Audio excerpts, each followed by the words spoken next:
Ah, merci Seigneur, merci Seigneur, merci Seigneur pour tout ce que tu fais dans nos vies. Nous te rendons toute la gloire, toute la gloire. Alors je prie pour la méditation. Seigneur, nous voulons te rendre grâce et bénir ton saint nom, te dire merci.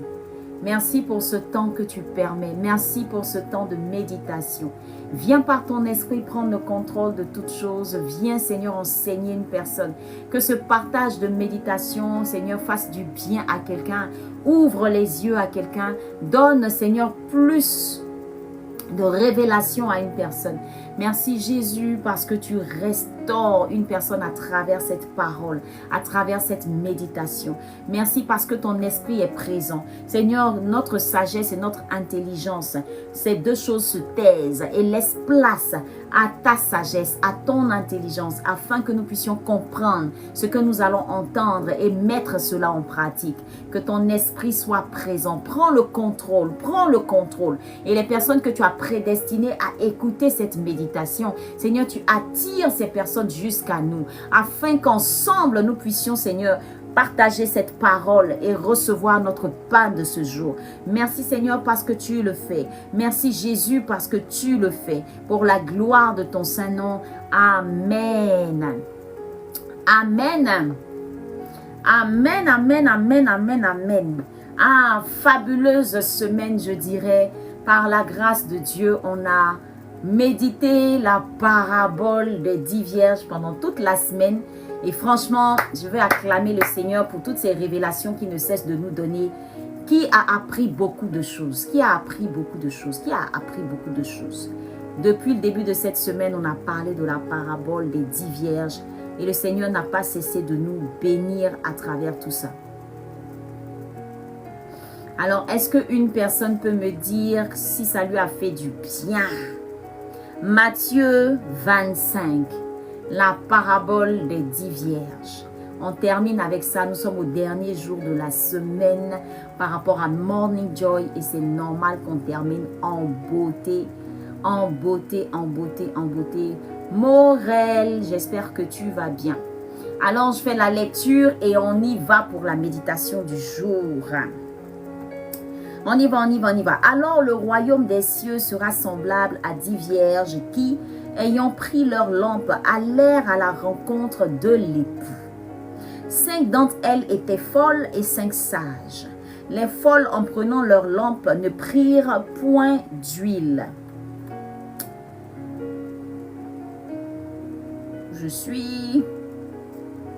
Mais les sages prirent avec leur lampe de l'huile dans des vases.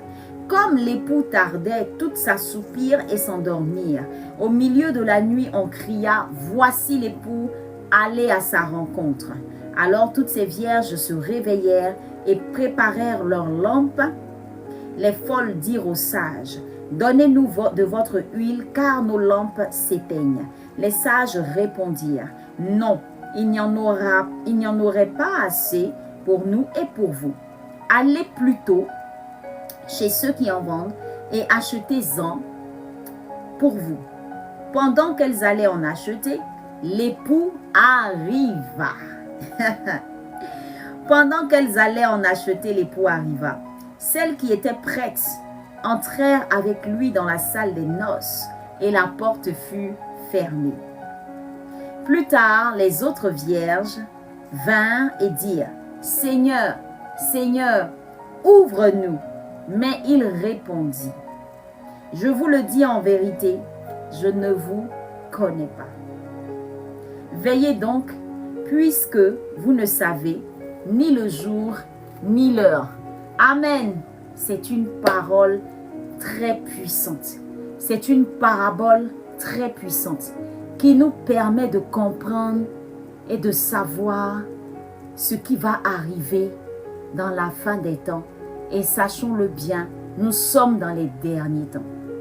Alors quand je méditais ce texte, le Seigneur a attiré mon attention sur une partie, et c'est avec ça qu'on va terminer notre série de méditation sur la parabole des 10 vierges. Eh bien, le verset 10. Le verset 10 dit quoi? Pendant qu'elles allaient en acheter, l'époux arriva. Celles qui étaient prêtes entrèrent. Celles qui étaient prêtes entrèrent avec lui dans la salle des noces et la porte fut fermée. Alors la question que je me suis posée aujourd'hui, c'est mais pourquoi est-ce que le Seigneur précise que ce sont celles qui sont prêtes qui vont entrer? Ça veut dire que tout le monde ne rentrera pas. Tout le monde n'entrera pas. La porte, elle sera ouverte pour les personnes qui sont prêtes. Alors, dans ma méditation, dans cette réflexion, je comprends que ce qui est le plus important pour Jésus, c'est l'engagement. Parce que quand on dit qu'une personne est prête, ça veut dire que c'est une personne qui est restée fidèle, qui est restée focus, qui ne s'est pas laissé distraire par quoi que ce soit. C'est une personne qui a marché avec Jésus, qui a marché, qui allait à la rencontre de l'époux, fidèle et engagé. Vous savez, ça fait comprendre simplement que il y aura un tri. Et le tri va se faire au niveau de l'engagement. Les personnes qui sont restées fidèles seront ces personnes qui entreront dans la salle des noces. Ça veut dire quoi concrètement? Lorsque Jésus revient chercher l'épouse, il revient chercher une épouse qui est prête. Pas une épouse qui n'est pas encore prête. Pas une épouse qui est en train de s'apprêter. Mais il fera entrer une épouse prête dans la salle des noces. La team, c'est assez important. Pourquoi? Parce que beaucoup de personnes pensent que Jésus est dans le nombre. Jésus n'est pas dans le nombre. Jésus est dans, je vais dire plutôt l'engagement. Il regarde plutôt le cœur. Il regarde plutôt l'engagement. Il regarde plutôt la disposition de cœur, la disponibilité, la détermination de la personne.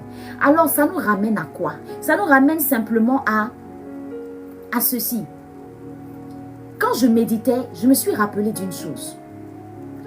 Jésus était avec 12 disciples. Il a passé 3 ans de sa vie à asseoir qui il était, ce qu'il voulait, ce qu'il disait, de la part de Dieu naturellement. Il a passé son temps à travailler à l'affermissement de ses disciples. Mais remarquez une chose, Jésus parlait à tout le monde, à une foule qui le suivait tous les jours. Il parlait à une foule, il enseignait une foule. Mais remarquez que lorsque la tempête a commencé à se faire entendre, lorsque il était question d'arrêter Jésus, cette même foule l'avait abandonné. Qui est resté? Ce sont les 12 disciples. Qui est resté? Je vais dire ceux qui a été bâti l'église, les 12, parce qu'après Judas a été remplacé. Alors je vais dire simplement que, tu sais, il y a peut-être quelque chose que tu es en train de bâtir. Il y a peut-être quelque chose que tu es en train de construire. Mais remarque une chose, tu ne termineras pas avec tout le monde. Est-ce que je parle à quelqu'un? Tu as commencé avec un grand nombre, mais tu ne termineras pas avec un grand nombre. Dieu n'est pas dans le grand nombre. Dieu est dans la qualité des cœurs. Dieu n'est pas dans le grand nombre. Dieu est dans la qualité des cœurs. Tout leader, toute personne qui veut entreprendre quelque chose, même dans ta vie, même dans ta marche, qu'elle soit chrétienne ou pas, quel que soit ce que tu veux faire, ne t'attarde pas sur le nombre. Attarde-toi sur les personnes engagées, les personnes qui sont prêtes à aller loin avec toi, à tout faire, à tout mettre en œuvre pour que ça marche, pour que ça réussisse, ce que tu es en train de faire. C'est ça. Parce que Jésus n'a pas cherché c'est-à-dire que quand il devait parler de l'église qui allait être bâtie sur une personne, Jésus n'est pas resté le dire à toute la foule. Il a dit à une seule personne, il a dit, tu es pierre. Et sur toi, et sur cette pierre, je bâtirai mon église. Un instant, je vais mettre la musique. Tout simplement.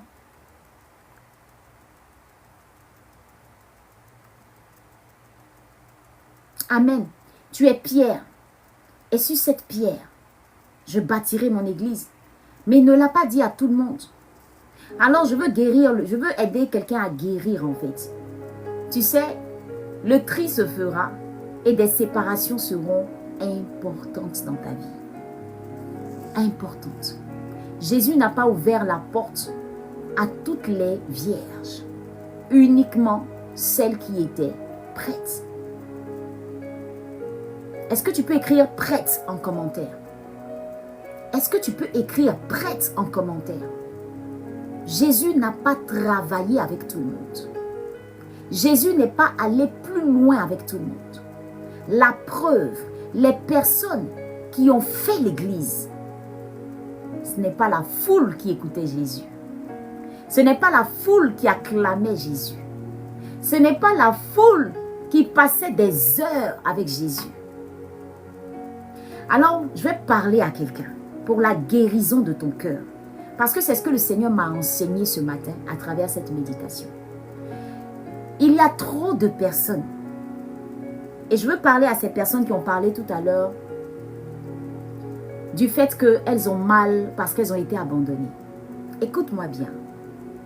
Si tu veux vraiment ne plus être dépendante affective, comprends que il y a des personnes qui vont entrer dans ta vie et il y a des personnes qui vont sortir de ta vie. Il y a des personnes qui vont commencer avec toi et il y a des personnes qui vont s'arrêter en chemin. Tout le monde n'est pas appelé à aller plus loin avec toi. Que ton cœur guérisse des séparations qui te font mal. Que ton cœur guérisse des séparations qui te font mal.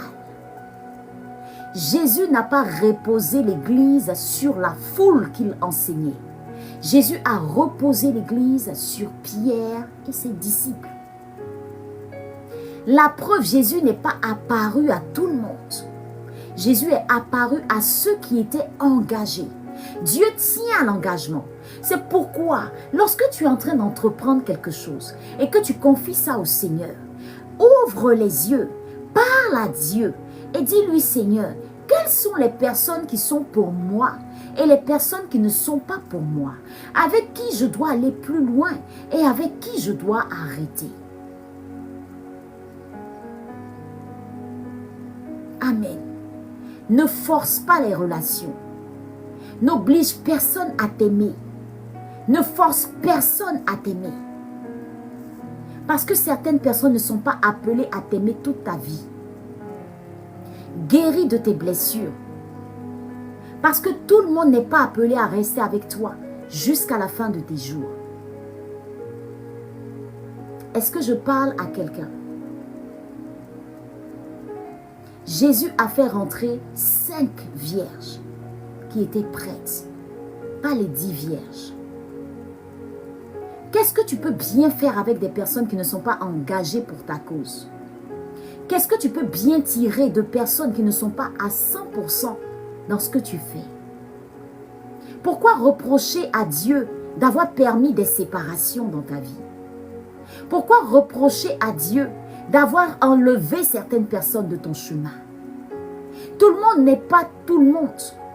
Tout le monde n'est pas habilité à profiter, à bénéficier des bénédictions que Dieu t'accordera.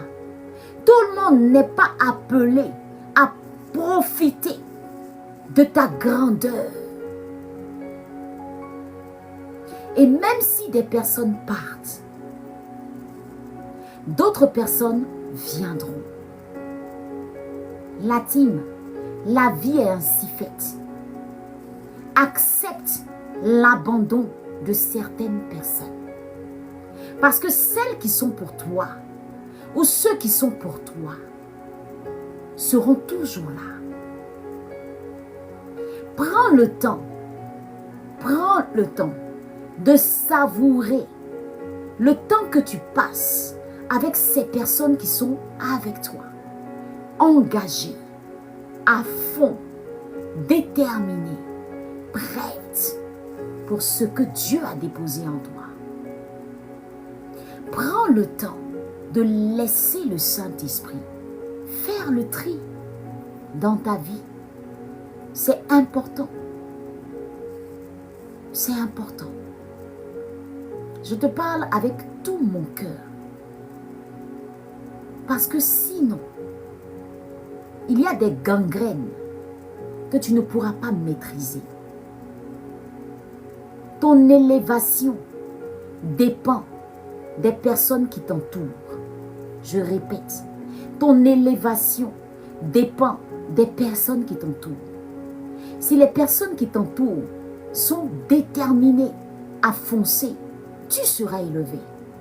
Mais si des personnes autour de toi jouent les hypocrites et te tirent vers le bas, tu auras du mal à avancer. Alors quand Dieu voit ça dans le secret, il prend le temps de retirer ces personnes.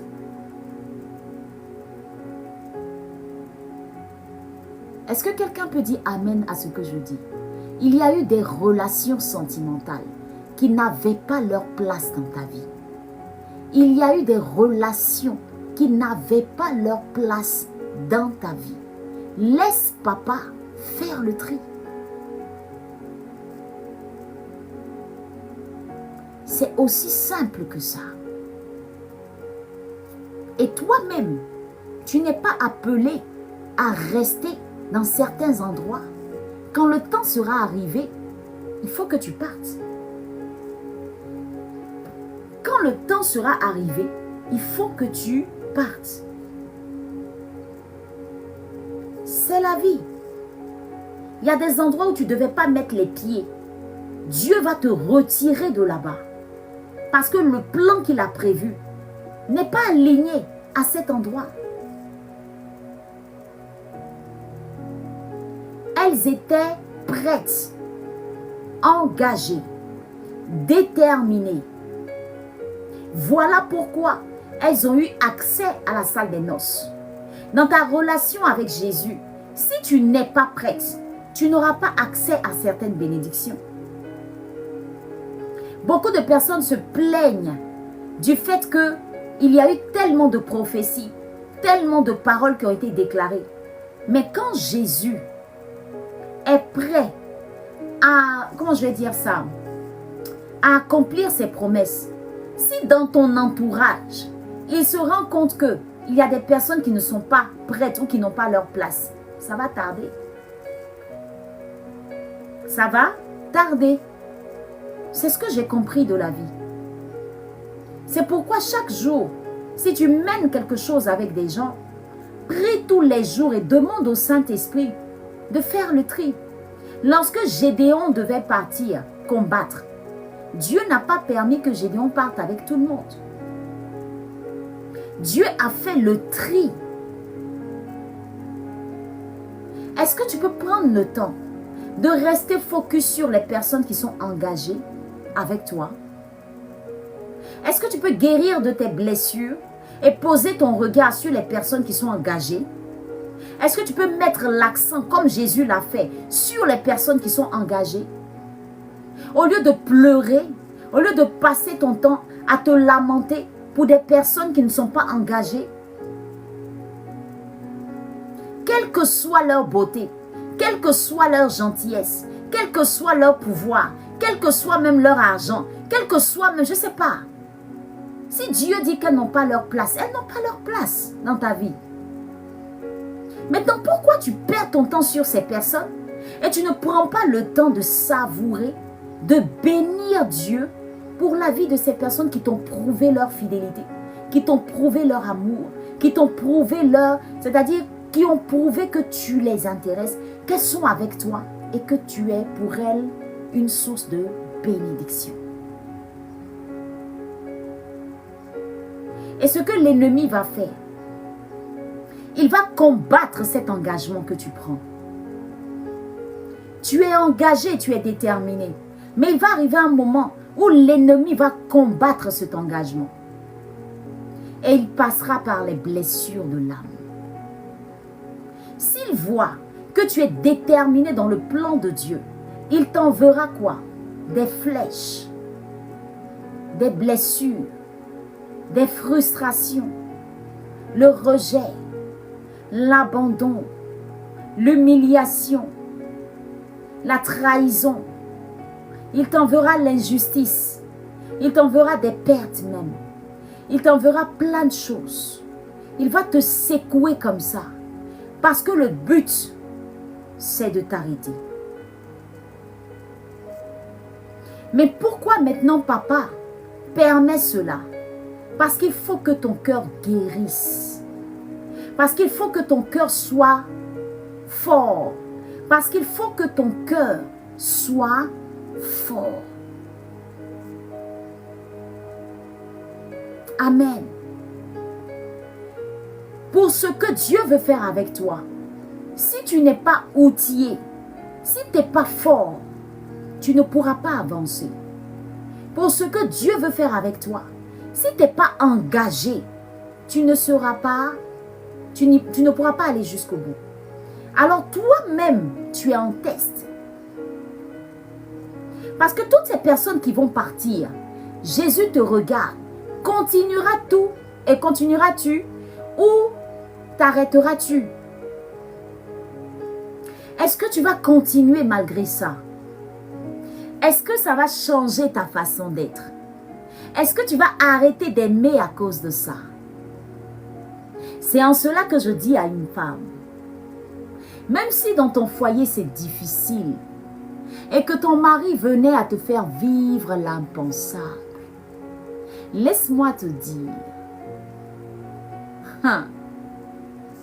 que si tu sais considérer que Jésus est ton premier époux, et si tu sais considérer que c'est tout un acharnement du diable pour te séparer de ton époux, tu ne prendras pas la chose de la même manière. Tu seras encore plus déterminé dans la prière. Tu seras encore plus à fond dans la prière. Ça ne va pas te distraire. L'ennemi nous distrait avec les blessures de l'âme. L'ennemi nous distrait avec les blessures de l'âme, les frustrations, les échecs, la douleur, la peine. Elle m'a parlé mal, il m'a parlé mal, elle m'a fait ci, il m'a fait ça. C'est de la distraction, la team. Ou tu aimes ton mari ou tu ne l'aimes pas. Et si tu l'aimes, s'il y a des conflits, s'il y a des disputes, s'il y a des histoires, mais on les règle et puis on avance. Je vais garder rancune pourquoi? Je vais garder rancune par rapport à quoi? Je sais que ce n'est pas lui. L'esprit qui est derrière, qui veut à tout prix me ramener dans le célibat. Je ne le laisse pas me gérer, ni me contrôler, ni prendre toute la place. Ce sont les femmes qui ont compris que même si l'ennemi s'acharne sur leur foyer, moi je te dis une chose. L'ennemi là, il ne s'acharne pas sur ce qui n'a pas de valeur. Hein. Si tu le vois en train de s'acharner sur ton foyer, c'est parce que ton foyer a de la valeur. Si tu le vois s'acharner comme ça sur ton foyer, c'est parce que ton foyer ne lui appartient pas. Il veut à tout prix briser quelque chose. Ne te laisse pas distraire. Même s'il passe par ton mari pour t'empêcher d'être épanoui, heureuse et autre, remets ton mari dans les mains du Seigneur et puis toi, continue ta marche. Remets-le entre les mains du Seigneur. Parce que si lui aussi il était affermi, il ne se laisserait pas distraire par l'ennemi.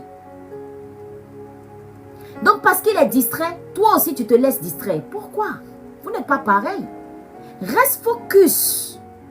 Je dis reste focus, même s'il y a une affaire de femme étrangère. Reste tranquille. La Bible dit, c'est dans le calme et la confiance que sera ta force. Fais silence. La team, fais silence. La Bible dit, gardez le silence. Je combattrai pour vous. C'est Dieu qui dit. Il dit à moi la vengeance, à moi la rétribution. La femme qui veut t'arracher ton mari, remets-la entre les mains du Seigneur et puis rends gloire à Dieu. Si elle a pris, remets et puis rends gloire à Dieu. C'est Dieu qui gère la rétribution. Il n'y a quelle palabre à faire? Il n'y a pas tapage à faire. Il n'y a pas palabre à faire. C'est Dieu qui gère. Et quand Dieu charge le palabre, il le fait tellement bien. S'il vous plaît, apprenons à gérer les choses comme Dieu le veut. Avec sagesse. Avec sagesse. Avec sagesse. Et puis on avance. Parce que pendant que tu es en train de garder toute cette amertume dans ton cœur, Jésus revient et puis dit, tu n'es pas prête. Tu as tout perdu. À cause d'un homme qui s'est laissé distraire, à cause d'une femme qui s'est laissée distraire, laissons Jésus faire ce qu'il a à faire. Faisons-nous ce que nous avons à faire. Les blessures de l'âme, c'est de la pure distraction du diable.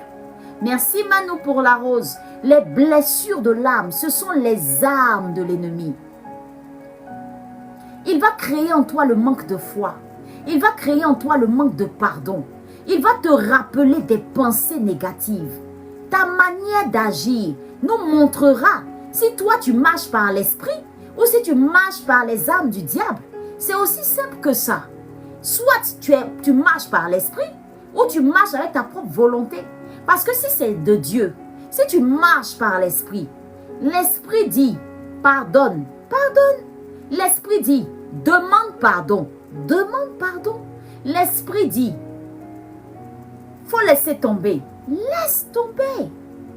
Les blessures de l'âme, le rejet, l'abandon, la trahison, ce sont les armes du diable. Sinon pour nous là, pour notre Jésus, c'est la joie, c'est la paix, c'est l'amour, c'est la tempérance, la bénignité. Hein? C'est tout ça. Tant que tu vas te laisser conduire par les blessures de l'âme, tu es en train d'agir exactement comme le diable veut. Tu es manipulé par le diable. Tu es manipulé par le diable.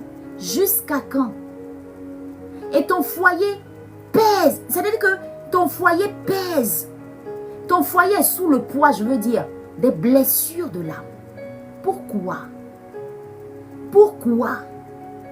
Pourquoi ton foyer doit continuer de subir les blessures de l'âme?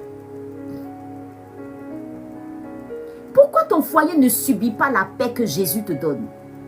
Pourquoi ton foyer ne subit pas l'amour que Jésus te donne? Parce que vous deux, vous avez décidé de laisser le rejet, l'humiliation, les blessures, les disputes, les problèmes, les palabres, les ceci, les cela, avoir le plein contrôle. Avoir le plein contrôle. Ce lundi, à partir de ce lundi, j'ai un bootcamp privé, secret même, je vais dire, que je vais faire avec quelques femmes. C'est quelques femmes seulement que j'ai prises. Ce sont des femmes qui ont un défi dans leur foyer. Ces hommes qui ont perdu la tête, qui du jour au lendemain changent de comportement, ne veulent plus voir en peinture leurs femmes, des hommes qui ne comprennent pas, qui deviennent ceux-mêmes qui persécutent leurs femmes, des hommes qui deviennent ceux-mêmes qui combattent même leurs femmes, des personnes qui ne sont pas encore entrées dans le mariage, mais qui sont prêts à entrer dans le mariage, mais vous cheminez avec quelqu'un qui du jour au lendemain ne veut même plus vous voir ni vous sentir. Quand vous-même vous regardez la situation, ce n'est pas normal. J'ai un bootcamp privé avec ces personnes. Parce que Dieu m'a enseigné quelque chose en réalité. On combat très mal. Ces femmes-là combattent très mal. Il n'y a pas de scandale à faire. Il n'y a pas de tapage à faire. Et ce que Dieu m'a enseigné sur ça, je vais partager ça à ces femmes. Pour qu'elles soient bien plus armées. Je répète, ce n'est pas gratuit. Moi, je ne fais pas de formation gratuite. J'ai bouclé déjà la chose.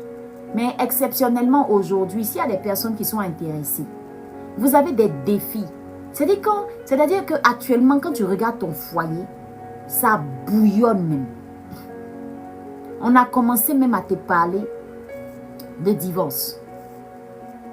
Du jour au lendemain, quand tu regardes les choses, tu sais que si tu n'y prends garde, ça va se gâter. Je vais dire quelque chose à quelqu'un. Écoutez-moi bien. Actuellement là, le diable là, il est déchaîné sur les familles. Les couples sont tellement puissamment challengés que femme, si tu n'as pas la bonne attitude, tu vas tout gâter. Ça va se gâter dans ta main. Je parle à une femme qui m'écoute. Hein. Je parle à une femme qui m'écoute. Si tu ne fais pas attention, tu vas perdre ton foyer. Il y a une attitude à avoir. Et quand le Seigneur m'a enseigné sur ça,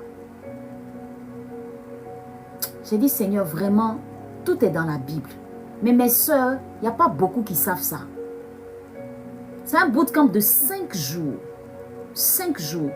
Je voulais 5 personnes seulement pour ce bootcamp-là. Elles se sont inscrites.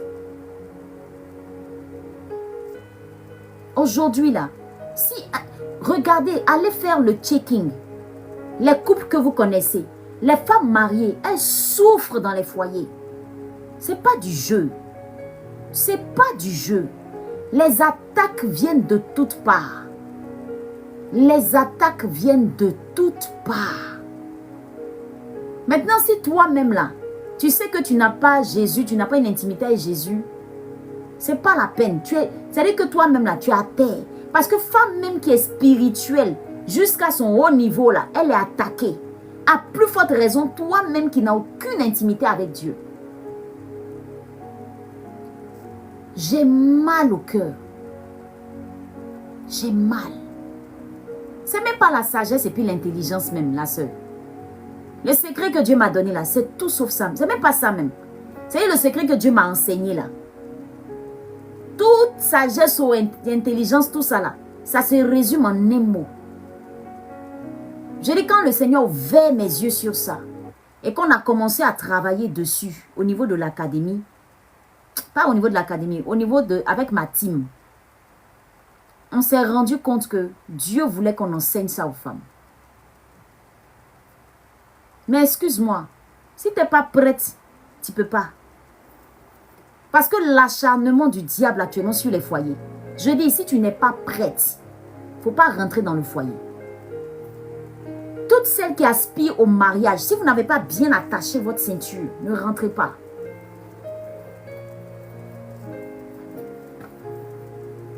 Parce que ce n'est pas du jeu. C'est pas du jeu.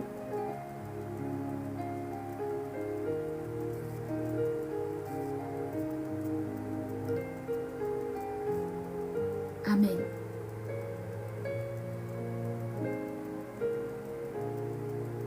Écrivez-nous inbox. Aïda, j'ai pensé que tu allais mettre le numéro. Hein, ou bien comme j'ai dit, je bouclais. Pardonnez. Hein. Si vous savez que vous n'êtes pas prête, ne venez pas nous écrire et puis vous n'allez pas participer. J'insiste dessus parce qu'on voit parfois les gens écrire ici. Je vais participer, j'ai participé, j'ai participé. Maintenant, quand on vous donne le numéro, on vous parle inbox. Quand vous voyez maintenant, vous ne revenez plus. C'est pour ça, là, j'ai donné ça accès uniquement à mon groupe privé. Merci Manu. J'ai donné accès à mon groupe. Nyamba Eddy, merci pour les encouragements. Que Dieu vous bénisse. Voici le contact WhatsApp. Il faut m'écrire inbox. Je répète. Les épouses qui sont challengées, même si tu n'es pas encore mariée, même si tu es fiancée, même si tu aspires au mariage, mais tu as envie de savoir comment ça se passe. Je dis, je ne voulais pas parler de ça sur le live parce que j'avais déjà bouclé. Mais le Saint-Esprit me met à cœur de le faire.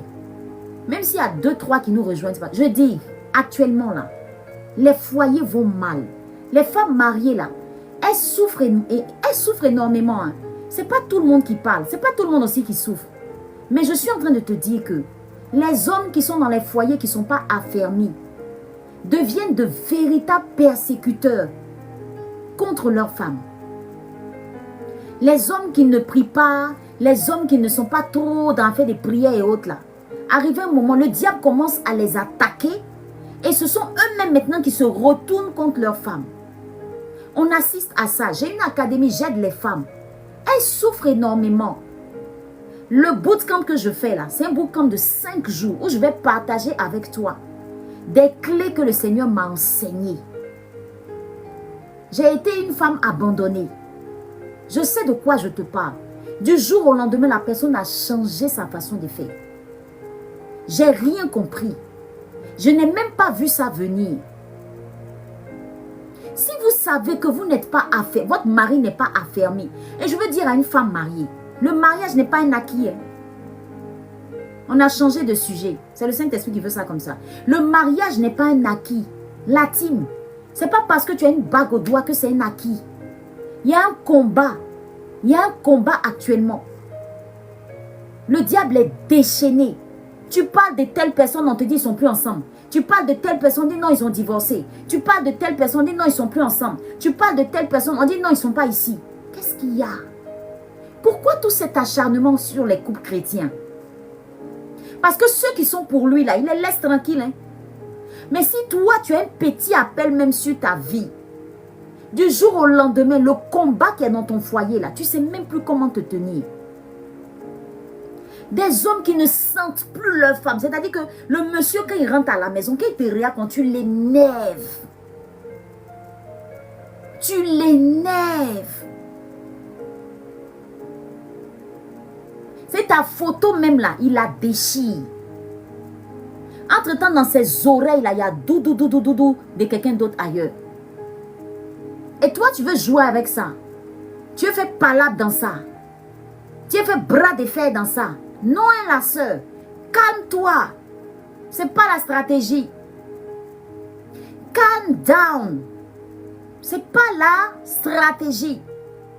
Parce que le piège dans ça, là, il t'attend au tournant. Il faut errer un peu. Comme on dit. Bagage dehors. Il est parti. Si tu ne sais pas comment gérer cette situation.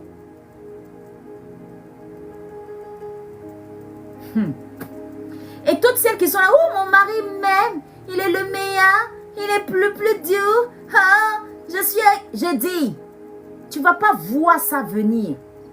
Chaque jour que Dieu fait, rends grâce. Sois prête pour le combat. Sois prête pour le combat. Femme mariée, si tu es sur le live là et que je suis en train de parler, que ce que je dis là, ça te concerne, tu es prête à faire ce bootcamp. On a 5 jours à passer ensemble. Lundi, mardi, mercredi, jeudi, vendredi, c'est en ligne. Je vais partager ce que Dieu m'a enseigné dessus. Et je veux parler d'une chose. L'insoumission là. Les femmes ont dit tu es insoumise, tu es insoumise, tu es insoumise. Là, j'ai bientôt un atelier même sur ça. Je dis, moi là, on m'appelait insoumise. Mais quand je suis allée dans la présence de Dieu, poser des questions à Dieu, je lui ai posé, j'ai dit Saint-Esprit, explique-moi cette affaire d'insoumission, je veux comprendre. On fait exprès ou bien c'est quoi? Le Saint-Esprit m'enseigne et puis il me dit, l'insoumise, c'est la femme qui n'a pas eu la grâce d'être, c'est la femme qui n'a pas eu la grâce de recevoir l'amour véritable. Ça la rend insoumise parce que le cœur de la femme répond à l'amour. C'est-à-dire c'est comme s'il a été conçu pour que l'amour remplisse son cœur. C'est pourquoi la Bible dit, Marie, aimez vos femmes comme Christ a aimé l'église. Maintenant la femme là, elle est soumise à qui? Elle est soumise à son mari. Mais quel genre de mari? Tous les hommes qui sont très durs avec leurs femmes, qui rejettent leurs femmes, qui abandonnent leurs femmes. Vous êtes en train de créer des femmes insoumises. Demain, elles seront le problème dans un autre foyer. Le Saint-Esprit m'enseigne sur ça. J'aurai un atelier spécial pour ça. Quand il m'a enseigné, il m'a dit, regarde-toi. On t'appelle insoumise. Va regarder dans ton cœur s'il n'y a pas de blessures.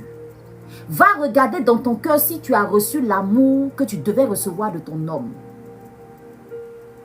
Un homme qui sait aimer sa femme aura une femme soumise. Ça ne ment pas. La team, c'est le secret qui est là.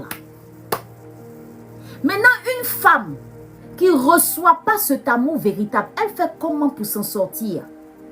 C'est là le but de l'atelier. Parce que le Saint-Esprit maintenant m'enseigne pour me dire, même si ton homme ne t'a pas donné l'amour dont tu as besoin, tu es capable de t'en sortir dans un foyer où on ne te donne pas de l'amour. Mais tu t'en sors comment? Question. La team, il faut rejoindre mon groupe privé. Il faut rejoindre mon groupe privé. J'ai un atelier bientôt. Je suis celle qui défend beaucoup les hommes. Mais il faut qu'on se dise la vérité. Chacun a un rôle à jouer. Toutes ces femmes qu'on appelle insoumises là, ce sont des femmes qui ont été rejetées. Ce sont des femmes qu'on a blessées. Ce sont des femmes qu'on a brisées. On n'a pas su les aimer. Elles rentrent dans des foyers avec l'insoumission. Elles-mêmes, elles ne savent pas qu'elles rentrent dans le foyer avec une insoumission intérieure qu'elles doivent combattre avant de rentrer dans le foyer. Mais si toi-même, tu ne sais pas que tu es soumise intérieurement, tu fais comment? Arrêtons d'accuser les femmes. Mes frères, sachez aimer. Sachez aimer vos femmes. Sachez leur donner de l'amour. Vous allez créer des femmes qui, même brisées, guérissent émotionnellement, même dans vos mains. Et ça, on n'en parle pas assez. C'est pas on, hein? C'est Saint-Esprit qui m'a enseigné ça. Parce qu'une femme que tu as prise, tu ne connais pas son histoire émotionnelle. Elle vient d'où? La plupart des femmes qui ont été abandonnées là, elles, si elles ne sont pas guéries de leurs blessures, elles feront des femmes insoumises dans leur foyer.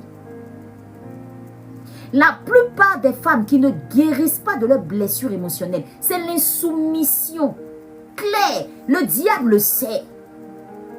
Voilà pourquoi il va faire en sorte que ce soit caché. Tu es une femme bien, hein? Mais on n'a qu'à te prendre pour te déposer dans le foyer.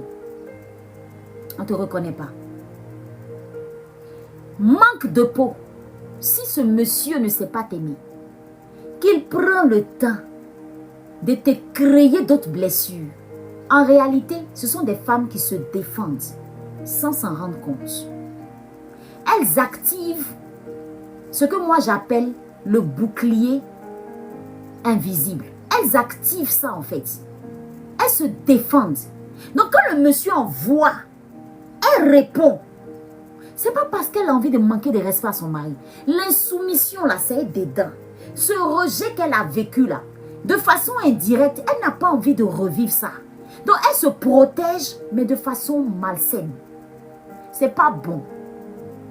Mais si tu ne comprends pas, tu ne pourras pas l'aimer. Voilà pourquoi il y a des femmes que des gens ont jetées. Et il y a d'autres qui ont pris, ils ont su aimer et ils en ont fait des trophées. C'est aussi simple que ça. Est-ce que quelqu'un comprend ce que je dis? En réalité, messieurs, qui accusez vos femmes d'insoumises là, la vraie question est à votre niveau. Hein. Aimez-vous vos femmes comme Christ a aimé l'église? Question. Parce que Jésus qui est là, nous sommes insoumis parfois, mais Jésus ne nous récupère pas comme vous nous récupérez là. Jésus ne tape pas sur la table. Jésus est amour. Amour. Femme insoumise, je ne suis pas en train de t'encourager, mais je suis en train de te dire que tu peux guérir de cette insoumission. Si tu viens à cet atelier, je t'expliquerai le secret. On ne t'appellera plus insoumise. On ne t'appellera plus insoumise. Parce que ma question c'était Seigneur. Donc ça veut dire que tant que cet homme ne m'aime pas comme il faut, je vais rester tout le temps insoumise en train de me défendre, me défendre, me défendre. Quelle solution à ça? À l'insoumission. Et c'est là qu'il m'enseigne. On a vraiment été bénis. Bénis, bénis, bénis. Comprenez une chose. Tout le monde n'aura pas accès. Tout le monde n'aura pas accès à la salle des noces. tout le monde n'aura pas accès au ciel. Donc, il faut vraiment qu'on fasse tout pendant qu'il est encore temps. S'il vous plaît, les blessures de l'âme sont les armes que l'ennemi utilise pour nous empêcher d'être prêtes quand Jésus va revenir. Jésus ne revient pas chercher une épouse qui est blessée dans l'âme, qui est amère, qui est remplie de jalousie, de haine, qui a vécu des traumatismes, qui n'a pas cherché à guérir. Il vient chercher une épouse qui est guérie et qui est restaurée. Donc travaillons à cela. Travaillons à cela. Traitons nos blessures. Traitons les blessures de l'âme. Guérissons émotionnellement. Ça passe par une intimité avec Dieu.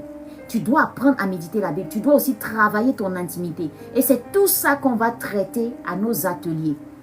Que Dieu vous bénisse. Oh, I love you. Ok, je fais la prière de fin. Seigneur, nous voulons te dire merci. Merci infiniment pour ce temps de méditation, ce temps d'adoration, ce temps de prière que nous avons passé ensemble. Nous avons vraiment été bénis et nous voulons te rendre toute la gloire parce que tu as pourvu, Seigneur, à tout. Ton esprit nous a délivrés, nous a restaurés, tu nous as gardés, tu nous as protégés. Et Seigneur, nous sommes tellement bénis ce matin. Nous voulons te rendre toute la gloire pour ce week-end, toute la gloire pour toutes ces personnes qui vont s'inscrire aux différents programmes que nous organisons. Merci Seigneur parce qu'une femme deviendra réellement ton épouse. Une femme, Seigneur, grandira dans sa communion avec toi. Une femme pourra passer à une autre dimension avec toi. Merci Seigneur parce que tu le fais. Merci Jésus pour le reste de cette journée.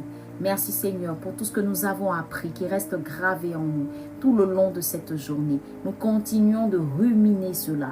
Nous continuons de réfléchir, de méditer sur ces paroles afin de les avoir en nous et de les mettre en pratique.